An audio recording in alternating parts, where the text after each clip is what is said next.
जंगल में बहुत तेज बारिश हो रही थी। मीनू मौसी और रानू चिड़िया आपस में बातचीत कर रही थी। मीनू मौसी, जंगल में 3 दिन से लगातार बारिश हो रही है। अब तो इस बारिश को बंद हो जाना चाहिए। तुम सही कह रही हो रानू। लगातार हो रही बारिश से सभी बहुत ज्यादा परेशान हैं और चिंतित भी। मैं जरा जंगल का एक चक्कर लगा कर आती हूँ। इतना बोलकर रानू चिड़िया बारिश के बीच उड़ने लगी।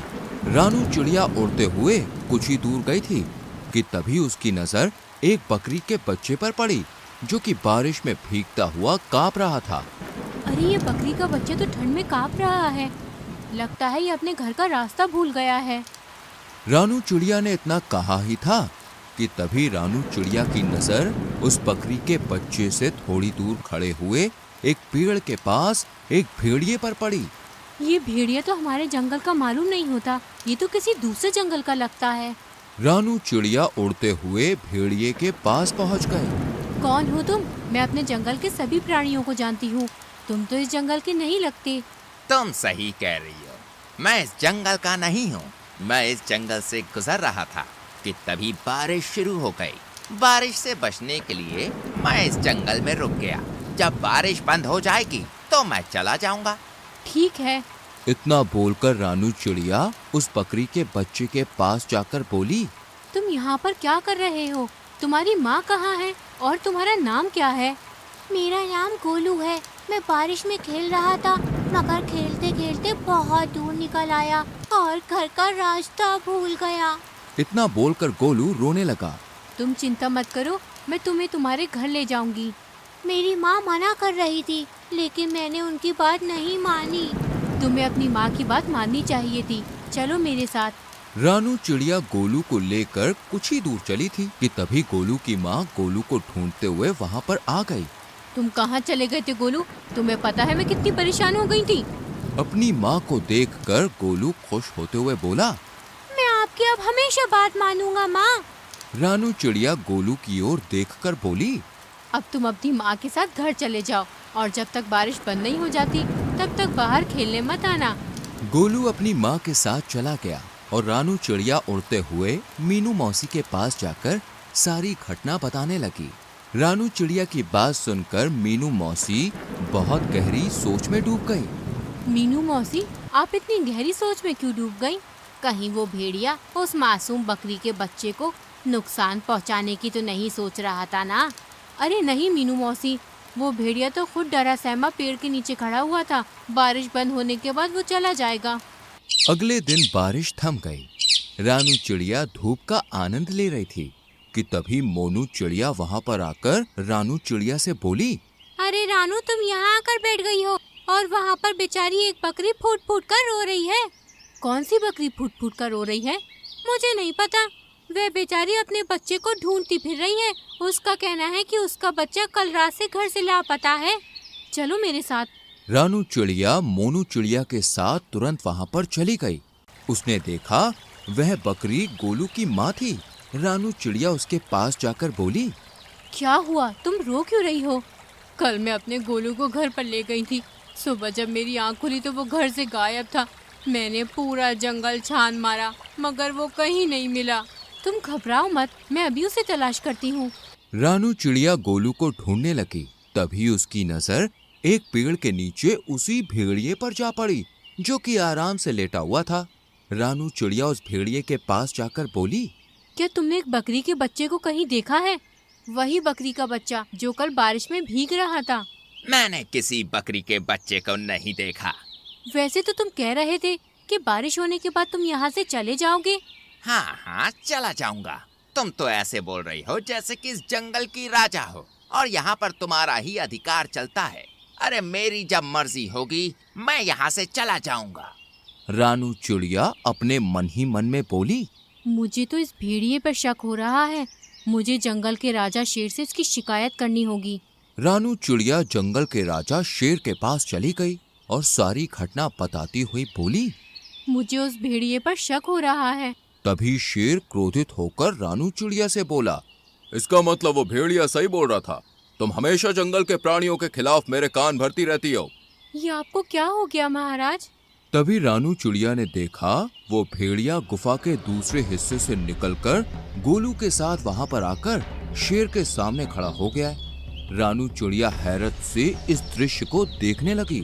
महाराज, जब मुझे पता चला कि ये बकरी का बच्चा कल से गायब है तो मैं जंगल में उसकी तलाश के लिए निकल गया, मगर मैं जानता था कि ये रानू चिड़िया मेरे खिलाफ आपके कान जरूर भरने आएगी, इसलिए मैंने आपको पहले ही सब कुछ बता दिया था। महाराज, इस रानू चिड़िया के कारण ही दूसरे जंगल का कोई भी प्राणी आपके जंगल में नहीं आता।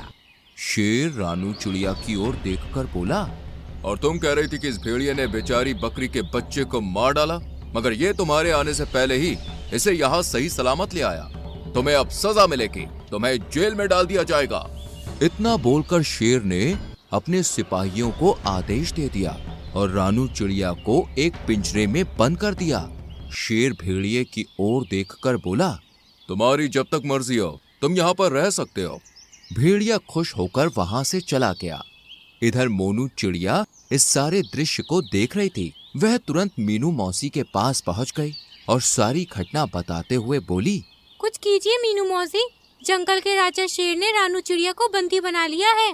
मीनू मौसी गहरी सोच में डूबते हुए बोली, जब रानू चिड़िया ने मुझे बताया था कि वो भेड़िया एक पेड़ के नीचे खड़ा हुआ उस बकरी के बच्चे को देख रहा था, मुझे तभी कुछ न कुछ गड़बड़ लग रही थी।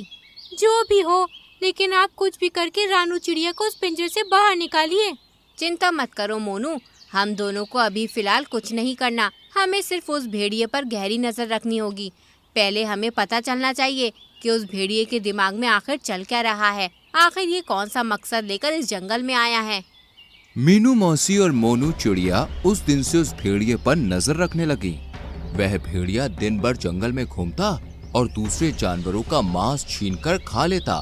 जब भी कोई जानवर अपना मांस देने में आनाकानी करता तो वो धौंस दिखाते हुए खुद को जंगल के राजा शेर का दोस्त बताकर डरा देता उन्हें। एक दिन भेड़िया टहलते टहलते गोलू बकरी के घर के नजदीक चला गया। गोलू अपने घर के बाहर खेल रहा था। भेड़िया उसे अजीब सी नजरों से देखने लगा, मगर उसे नहीं पता था कि मीनू मौसी उस पर नजर रख रही है। मीनू मौसी तुरंत ही मोनू चिड़िया की ओर देखकर बोली, जाओ जल्दी से महाराज को बुला लाओ। लेकिन महाराज क्या मेरी बात सुनेंगे? तुम्हें कैसे भी करके महाराज को यहाँ पर लाना है। मुझे इस भेड़िए के इरादे सही नहीं लग रहे और महाराज का यहाँ आना बहुत जरूरी है। मीनू मौसी की बात सुनकर मोनू चिड़िया सीधे उड़ती हुई जंगल के राजा शेर के पास पहुँच गई। यहाँ पर क्यों आई हो मोनू? महाराज, आपको अभी और इसी वक्त मेरे साथ चलना होगा।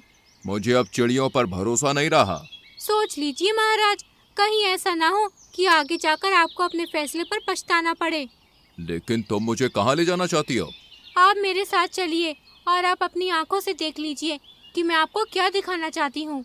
शेर राजा मोनू चिड़िया के साथ सीधा उस जगह पर चला गया। तभी मीनू मौसी शेर राजा के पास आकर बोली, महाराज, उस पेड़ के पीछे छुप जाइए और स्वयं अपनी आंखों से देख लीजिए। मीनू मौसी के कहने पर शेर राजा पेड़ के पीछे छुप गया। भेड़िया गोलू के करीब आकर उसे देखते हुए बोला, आज तुम्हारा मांस खाने का मन कर रहा है मुझे। ये क्या कह रहे हैं आप? पिछली बार जब मैं खो गया था तब आप ही मुझे महाराज के पास ले गए थे और मेरी माँ के पास छोड़कर आए थे।